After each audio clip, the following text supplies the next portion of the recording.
ഇന്ത്യയിലെ ജനങ്ങൾ ഉറ്റുനോക്കുന്ന ഏറ്റവും പ്രധാനപ്പെട്ട ഒരു ഇലക്ഷനാണ് ബീഹാർ തെരഞ്ഞെടുപ്പ്. ആ ബീഹാറിലെ എല്ലാ മാറ്റങ്ങളും ഇന്ത്യയിലെ വിവിധ മേഖലയിൽ ബാധിക്കും, കേന്ദ്ര സർക്കാരിനെ ബാധിക്കും. നിലവിലെ സാഹചര്യത്തിൽ അവിടെ ആർക്കാണ് സാധ്യത? തീർച്ചയായും ശ്രീജിത്ത് പറഞ്ഞ പോലെ എല്ലാവരും ആകാംക്ഷയോടുകൂടി ഉറ്റു, കാരണം ഇത് ഒരു സാധാരണ നിയമസഭാ തെരഞ്ഞെടുപ്പല്ല ബീഹാർ രാഷ്ട്രീയം നോക്കുമ്പോൾ അല്ലേ. കാരണം ഇത് തീർച്ചയായിട്ടും നിതീഷ് കുമാർ എന്ന് പറഞ്ഞ അദ്ദേഹത്തിന്റെ പിന്തുണയോടുകൂടി അല്ലേ ആ രീതിയിൽ കേന്ദ്ര സർക്കാർ ഭരിക്കുന്ന ഒരു കേന്ദ്രവുമായിട്ട് ബന്ധപ്പെട്ടുകൊണ്ട് എക്സാക്ട്ലി. അപ്പോൾ അത് തീർച്ചയായിട്ടും കേന്ദ്രം കൂടെ ഉറ്റുനോക്കുന്നതായിരിക്കും. പക്ഷേ നിലവിലുള്ള എല്ലാ സാഹചര്യങ്ങളും വെച്ച് പറയട്ടെ, മിക്കവാറും നിതീഷ് കുമാർ തന്നെ അവരുടെ പാർട്ടി തന്നെ ആയിരിക്കും മുന്നോട്ട് പോകാനുള്ള സാധ്യത കാണുന്നത്. കാരണം തേജസ്വി യാദവ് കുറേ വാഗ്ദാനങ്ങൾ കൊടുത്തിട്ടുണ്ടായിരുന്നല്ലോ. പക്ഷെ തേജസ്വി യാദവ് വാഗ്ദാനങ്ങൾ കൊടുത്തിട്ടുണ്ട്. അതിനൊപ്പം തന്നെ നമുക്ക് കാണേണ്ട ഒരു കാര്യം എന്താണെന്ന് വെച്ച് കഴിഞ്ഞാൽ അവിടെ വീണ്ടും അടി തുടങ്ങിയിട്ടുണ്ട് അല്ലേ. ഒരു ഇഞ്ചി മുന്നണി അല്ലെ, നമ്മുടെ മഹാജന വലിയ സഖ്യമാണ്. ഈ സഖ്യങ്ങൾ തന്നെ നിൽക്കുമ്പോൾ തന്നെ വൈശാലി പോലുള്ള സ്ഥലങ്ങളിൽ 4-5 മണ്ഡലങ്ങളിൽ കോൺഗ്രസും RJDയും എതിരാളികളായിട്ട് നിൽക്കുന്നു. ഞാനിങ്ങനെ ആലോചിച്ചു ഇതെന്ത് തരം പൊളിറ്റിക്സ് ആണ്. പിന്നെ ബീഹാർ ആയതുകൊണ്ട് തന്നെ പൊളിറ്റിക്സ് എന്ന് പറയുമ്പോൾ ഇപ്പം നിതീഷ് കുമാർ ആയിക്കോട്ടെ, അല്ലെങ്കിൽ നിതീഷ് കുമാർ എന്ന് പറഞ്ഞാൽ നമ്മുടെ ഇവിടുത്തെ വെള്ളാപ്പള്ളി പോലെ ഒരു ഓട്ടോറിക്ഷയാണ് അല്ലേ. എവിടെ അവസരം കിട്ടുമോ അവിടെ ചാടിപ്പോ. അങ്ങനെ നിതീഷിന്റെ ഒരു പൊളിറ്റിക്സ് എടുത്ത് നോക്കി കഴിഞ്ഞാൽ നിതീഷിന് സ്ഥായി ആയിട്ടൊന്നും തോന്നില്ല, അധികാരം കസേര. ഇനി ലല്ലു പ്രസാദിന്റെ മകനായിക്കോട്ടെ, ലല്ലു പ്രസാദിന്റെ ഒരു ഹിസ്റ്ററി എടുത്ത് നോക്കി കഴിഞ്ഞാൽ സെയിം ഇതാണ്. ശരിക്കും അവിടെ ഈ ആദർശം എന്നൊരു സംഭവമൊന്നുമില്ല. ഇവിടെയും ആര് ജയിച്ചു കഴിഞ്ഞാലും ഒരു കാര്യം പറയാനുള്ളത് എന്താണെന്ന് വെച്ച് കഴിഞ്ഞാൽ ബീഹാർ പൊളിറ്റിക്സിൽ ഓഫ് കോഴ്സ് ആര് ജയിച്ചിട്ടുണ്ടെങ്കിലും കോൺഗ്രസിനെ സംബന്ധിച്ചിടത്തോളം യാതൊരു നേട്ടമില്ല. കാരണം പക്ഷേ ഈ തെരഞ്ഞെടുപ്പിന്റെ പ്രഖ്യാപനം വരും മുൻപ് തന്നെ രാഹുൽ ഗാന്ധി അവിടെ ലക്ഷ്യമിട്ടിരുന്നു. വോട്ട് ചോരി ആരോപണം ഉന്നയിക്കുന്നു, പിന്നീട് അവിടെ ആ യാത്ര വയ്ക്കുന്നു. അത് വിജയമായിരുന്നു അല്ലേ, യാത്രയൊക്കെ വിജയമായിരുന്നു. പക്ഷെ പിന്നീട് എവിടെ എന്ത് സംഭവിച്ചു? ഞാനെന്താ പറഞ്ഞത്, അവിടുത്തെ പൊളിറ്റിക്സ് എന്ന് പറഞ്ഞു കഴിഞ്ഞാൽ രാഹുൽ ഗാന്ധി കൂട്ടിയാൽ കൂടുന്നൊരു സംഭവമൊന്നും അല്ലത്. കാരണം എന്ന് വെച്ച് കഴിഞ്ഞാൽ നമുക്കറിയാം മഹാരഥന്മാരായിട്ടുള്ള അവിടെ ഒരു ബീഹാർ പൊളിറ്റിക്സിന്റെ ഹിസ്റ്ററി എടുത്ത് നോക്കുവാണെങ്കിൽ 90-ന് ശേഷം അവിടെ കോൺഗ്രസ് ഇല്ല. ഒരു ദേശീയ പാർട്ടിയായിരുന്നു. അതിനുശേഷം കോൺഗ്രസ് ഭരിച്ച എത്രയോ പ്രാവശ്യം കോൺഗ്രസ് അധികാരത്തിൽ ഏറിയിട്ടുണ്ട്. പക്ഷേ അവിടെ RJD എന്ന് പറഞ്ഞ ഒരൊറ്റ ഇതിൽ മുന്നോട്ട് പോയി ലല്ലു പ്രസാദ് യാദവ് എന്നുള്ള ആൾ പോയി. അത് കഴിഞ്ഞ് കാലിത്തീറ്റ കുംഭകോണം കേസ് വന്നു. അദ്ദേഹം ജയിലിൽ കിടന്നപ്പോൾ ഭാര്യ റാവറി ദേവി ഭരിക്കുന്നു. അപ്പം എനിക്ക് എൻ്റെ ഒരു കുട്ടിക്കാലത്തൊക്കെ പത്രത്തിൽ നോക്കുമ്പം ഏറ്റവും ഫണ്ണി ആയിട്ട് തോന്നിയിട്ടുള്ളൊരു പൊളിറ്റിക്സ് ആയിരുന്നു ബീഹാറിൻ്റെ പൊളിറ്റിക്സ് അല്ലേ. അത് കഴിഞ്ഞ് ഞാൻ പഠിപ്പിച്ചൊരു കൊച്ചുണ്ട്, പ്രതിമ എന്ന് പറഞ്ഞിട്ട്. അപ്പം ആ കുട്ടി വന്നിട്ട് അവൾ പട്നയാണ്, അച്ഛൻ ISRO ആയിരുന്നു. അപ്പം ആ കുട്ടി പറയും അവിടുത്തെ പൊളിറ്റിക്സ് എന്ന് പറഞ്ഞു കഴിഞ്ഞാൽ ജംഗിൾ രാജാണ് അവിടുത്തെ പൊളിറ്റിക്സ് എന്ന് പറഞ്ഞു കേട്ടിട്ടുണ്ട്. നമ്മൾ വായിച്ചിട്ടുണ്ട് പണ്ടൊക്കെ. എന്താ പറയുക, ഈ ഇലക്ഷൻ എന്നൊക്കെ പറഞ്ഞാൽ ഈ തെരഞ്ഞെടുപ്പ് എന്നൊക്കെ പറഞ്ഞു കഴിഞ്ഞാൽ ലല്ലു പ്രസാദ് യാദവിന്റെ പാർട്ടിയിലിരുന്നു, ആൾക്കാരിരുന്നു, മറ്റുള്ളവരുടെ ഗണ്ണൊക്കെ വെച്ചിട്ട് ഓടിച്ചു വിടുന്നു. അന്ന് ബാലറ്റ് പേപ്പറാണ്, ഇതുപോലെ നമ്മുടെ ഇലക്ട്രോണിക് വോട്ടിംഗ് പോലും അല്ല. വന്ന് അവരുടെ ആൾക്കാർ വരുന്നു. അങ്ങനെ നമ്മൾ അറിഞ്ഞിട്ടുണ്ട്. ഒരു പപ്പു യാദവ്, ഇങ്ങനെ കുറെ കേട്ടിട്ടുണ്ട്. അപ്പൊ എനിക്ക് ബീഹാർ എന്ന് പറയുമ്പോൾ ഭയങ്കര കോമഡിയാണ്. ഇന്ത്യക്കകത്ത് സ്വന്തമായിട്ട് നമ്മുടെ ഇപ്പോഴത്തെ കമ്മ്യൂണിസ്റ്റുകാർ പറയുമ്പോൾ സ്വന്തമായിട്ട് ഭരണഘടന പറഞ്ഞ പോലെ സ്വന്തമായിട്ടൊരു സിസ്റ്റം ഒക്കെ ഉണ്ടാക്കി വെച്ചിട്ട് രാജ്യത്തെ ഏറ്റവും മോശം ആയിട്ടുള്ള ഒരു അഴിമതിക്കാരനായിട്ടുള്ളൊരു മനുഷ്യനാണ് ലല്ലു പ്രസാദ് യാദവ്. ഈ ലല്ലു പ്രസാദ് യാദവുമായിട്ട് അപജയം നോക്കണേ പാർട്ടിയുടെയൊക്കെ അല്ലെ കോൺഗ്രസിന്റെ. പിന്നീട് അവര് അലയൻസിൽ പോയി അല്ലെ, UPA ഗവൺമെന്റ് അലയൻസിൽ പോയിട്ട് പുള്ളി കേന്ദ്ര മന്ത്രിയൊക്കെ ആയിരുന്നല്ലോ. ഓക്കെ, പിന്നെയാണ് കേസൊക്കെ വരുന്നത്, അഴിമതി കേസ്. പിന്നെ അതുപോലെ തന്നെ പുള്ളിയുടെ യാദവിന്റെ ഒരു വേറൊരു കാര്യം ആലോചിക്കുന്നത്, മോളാന്ന് തോന്നുന്നു MBBS ഫസ്റ്റ് റാങ്ക് ആയിരുന്നു, മിസ്സ എന്ന് പറഞ്ഞ കുട്ടിയോ അങ്ങനെ എന്തൊക്കെയോ ഉണ്ടായിരുന്നു. മിസ്സ ഭാരതി. അപ്പൊ ഇങ്ങനെ കുറെ കാര്യങ്ങളൊക്കെ ഉണ്ടായിട്ട് അവിടെ പൊളിറ്റിക്സ് എന്ന് പറഞ്ഞു കഴിഞ്ഞാൽ തന്നെ ജംഗിൾ രാജ്യത്താണ്. അതിനൊപ്പം തന്നെയാണ് നിതീഷ്. അപ്പൊ BJPയെ സംബന്ധിച്ചിടത്തോളം BJP നിതീഷ് എന്ന് പറയുമ്പോൾ നിതീഷ് ഇനിയിപ്പോ അല്ല, അതും ഈ നിതീഷ് മാത്രമല്ലല്ലോ. ഇപ്പോൾ ബീഹാറിൽ മോദി രാഹുൽ പോരാട്ടവും നടക്കുന്നുണ്ടല്ലോ ദേശീയ തലത്തിൽ. അങ്ങനെ ഒരു പോരാട്ടത്തിൽ അവസാനഘട്ട രാഹുൽ ഗാന്ധി പരാജയപ്പെടാൻ വേണ്ടി പോവുകയാണോ? അല്ല, അത് പ്രസക്തമല്ല. ഇപ്പൊ ചിത്രം ക്ലിയർ ആയി കഴിഞ്ഞു. ഇതിന് മുമ്പ് ഒരു പ്രതീക്ഷ ശരിക്കും പറഞ്ഞാൽ രാഹുലിന്റെ വോട്ട് ചോരി യാത്ര നടന്നപ്പം ബീഹാറിൽ ഭയങ്കര ഒരു പിന്തുണ കിട്ടിയിട്ടുണ്ടായിരുന്നു അല്ലേ. കാരണം അവിടെ കൂടുതലും ബീഹാർ രാഷ്ട്രീയം നോക്കുമ്പോൾ കൂടുതലും കാസ്റ്റസുമാണ്, ജാതീയത ഭയങ്കരമാണ്. ജാതി പ്രശ്നം, യാദവാസ്, OBC കാസ്റ്റ്. നമുക്കറിയാം മന്ത്രിസഭ മണ്ഡൽ കമ്മീഷൻ എന്നുള്ള ഇത് വന്നിട്ട് VP സിംഗ് ജനതാ പാർട്ടി മാറി. എങ്ങനെയാണ് RJDയുടെ ഫോർമേഷൻ തന്നെ നോക്കിക്കഴിഞ്ഞാൽ നമുക്കറിയാൻ പറ്റുമല്ലോ RJD ഫോം ചെയ്യാനുള്ള കാര്യം. അതും ബീഹാറിൽ ഒരു മണ്ഡൽ കമ്മീഷൻ ഇഷ്യൂസ് വന്നു കഴിഞ്ഞ് മുന്നോക്ക സമുദായം പിന്നോക്ക സമുദായം ഈ രീതിയിൽ ഭയങ്കര റിഫ്റ്റാണ് ബീഹാറിൽ.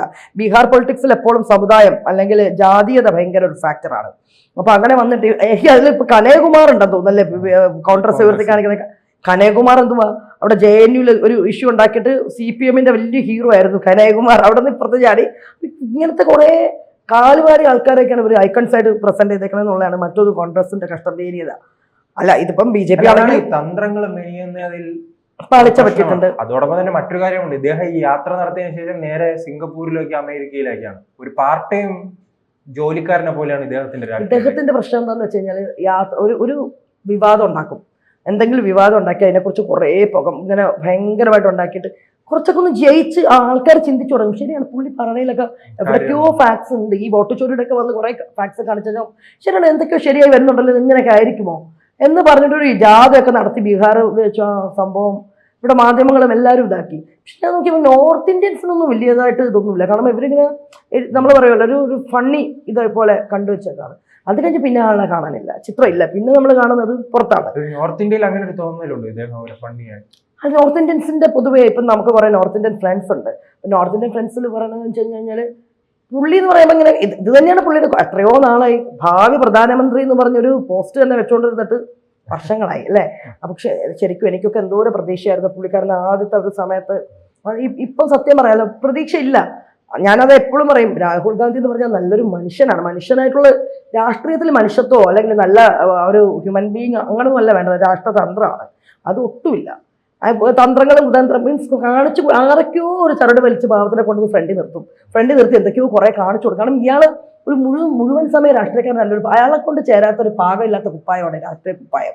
ഈ കിച്ചൺ ക്യാബിനറ്റ് ഉണ്ടല്ലോ, നമ്മുടെ ഡൽഹിയിലെ കിച്ചൺ ക്യാബിനറ്റിന് ഫ്രണ്ടിൽ നിർത്തി കളിക്കണം കുറെ അമ്മായിയപ്പന്മാർക്ക് MP സീറ്റ് കിട്ടാൻ വേണ്ടിയിട്ടുള്ള ഒരു കോമാളി പാവം. പുള്ളിനെ സങ്കടമുണ്ട്, പുള്ളിക്ക് ലൈഫും ഒക്കെ പോയിട്ടുണ്ടല്ലേ, ഒരു ഫാമിലി ഒക്കെ ആയിട്ട് എങ്ങനെയോ ജീവിച്ചു പോകേണ്ട ഒരു മനുഷ്യനെ ഇതിൽ കൊണ്ടുവന്ന് പൊളിറ്റിക്സിൽ കൊണ്ടുവന്ന് ഇട്ടിട്ട് പുള്ളിയെ കൊണ്ട് നമ്മൾ പറയുമല്ലോ തുമ്പിയെ കൊണ്ട് കല്ലടിക്കണ പോലെ അതിനെ കൊണ്ട് ഇങ്ങനെ ചെയ്യിപ്പിച്ചുകൊണ്ടിരിക്കുവാണ്. എന്നാൽ ശരി, പുള്ളി നന്നായിട്ടൊന്ന് ഹോംവർക്ക് ചെയ്ത് ഫുൾ ടൈം രാഷ്ട്രീയത്തിൽ നിന്ന് കഴിഞ്ഞാൽ ഒരുപാട് മാറ്റങ്ങൾ ഉണ്ടാക്കാൻ പറ്റും. കാരണം വെച്ച് കഴിഞ്ഞാൽ ഒന്നാമത് ആളുകളോടുള്ള ഇടപെടാനുള്ള രീതിയുണ്ട്. ഇദ്ദേഹത്തിന് ഉപദേശം കൊടുക്കുന്ന KC വേണുഗോപാൽ അടക്കമുള്ളവരാണ്. അത് നമ്മുടെ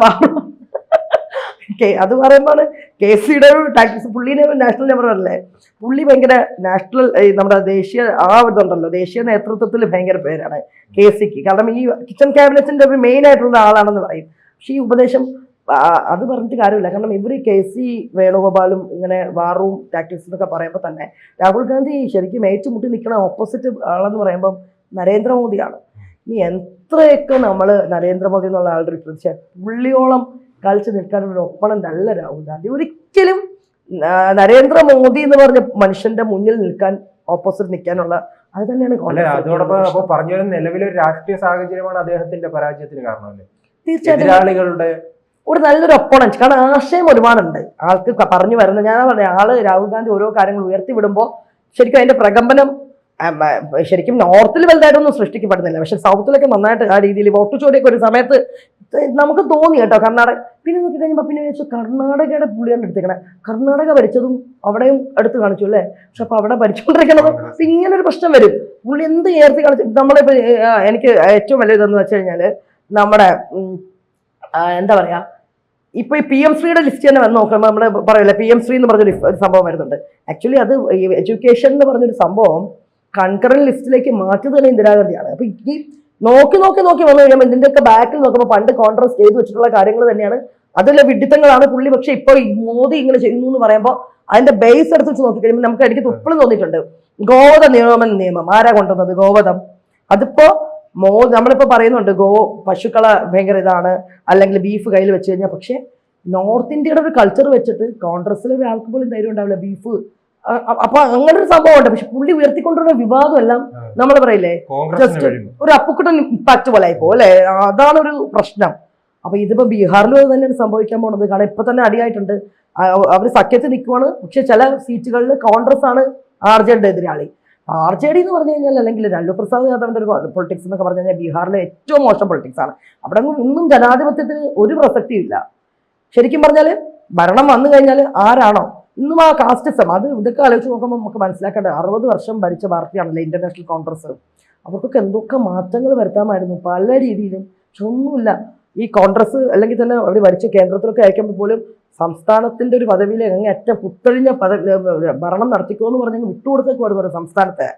പക്ഷെ ഇവിടെ അങ്ങനെയല്ല. പക്ഷെ അതിനുശേഷമുള്ള ഭരണം ആലോചിക്കുമ്പോൾ നരേന്ദ്രമോദി ആ ഒരു കാര്യം ആലോചിച്ച് നോക്കണം. പുള്ളിക്കാരൻ 10 വർഷമായിട്ടുണ്ട് അല്ലെ, നമ്മുടെ 15 വർഷം തേർഡ് ടേം ആ രീതിയിൽ വരുവാണ്. 15 ആയിട്ടില്ല, 12 വർഷത്തെ ഒരു ടേം നമുക്കറിയാം.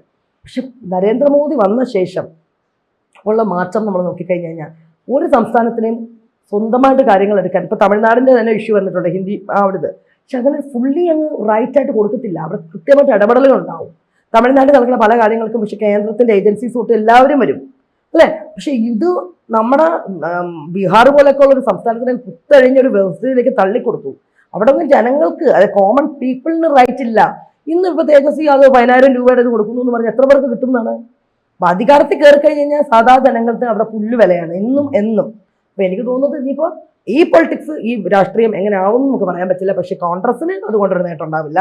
പിന്നെ ഈ ഒരു ദേശീയ നേതാവിൻ്റെ 10,000 രൂപയുടെ കുറേ ആനുകൂല്യങ്ങൾ പറഞ്ഞിട്ടുണ്ട്. അത് വെച്ചിട്ട് ദേശീയ തലത്തിൽ ഇനി തേജസ്വി യാദവ് അധികാരത്തിൽ വന്നു കഴിഞ്ഞു കഴിഞ്ഞാൽ തീർച്ചയായിട്ടും മോദി എന്നല്ല കേന്ദ്ര മന്ത്രിസഭയ്ക്ക് വലിയൊരു പ്രശ്നം തന്നെയാണ്. പക്ഷെ അപ്പോഴും നമുക്കറിയില്ല അങ്ങനെ ആവുമോ. ഇനി അന്നേരം തേജസ്വി യാദവുമായിട്ടൊരു അലയൻസ്, അതെ, ഈ നിതീഷ് കുമാർ ഇങ്ങനെ മാറിയെന്ന് പറഞ്ഞല്ലോ, ഇങ്ങനെ ആയിക്കഴിഞ്ഞിട്ട് നിൽക്കുമോ ഒന്നും നമുക്കറിയില്ല. ശരി, ഇന്ന് വരെ നോക്കിക്കഴിഞ്ഞാൽ ബീഹാറിന്റെ ചരിത്രത്തിൽ RJD എപ്പോഴും ഒരു BJP വിരുദ്ധ നിലപാട് എടുത്താണ് അവിടെ റൈറ്റ് ഫ്രം ദ ബിഗിനിങ് പോയിട്ടുള്ളത്. അദ്വാനിയുടെ രഥയാത്ര തൊട്ട് നമുക്കറിയാം. പക്ഷെ അറിയില്ല, ശരിക്കും പറഞ്ഞാൽ പ്രസക്തമായിട്ടുള്ളൊരു തെരഞ്ഞെടുപ്പ് തന്നെയാണ് ഇത്. നമുക്ക് നോക്കാം.